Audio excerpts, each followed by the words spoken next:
Hello everyone. Today we talk about how to fix the app of Drive. We will go to settings, then we click on apps. After that we search the app Drive and we click. They will on for stop. After that we go to storage.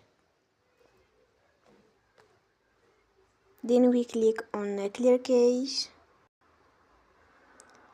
In the end, turn your phone and you will recharge your phone again.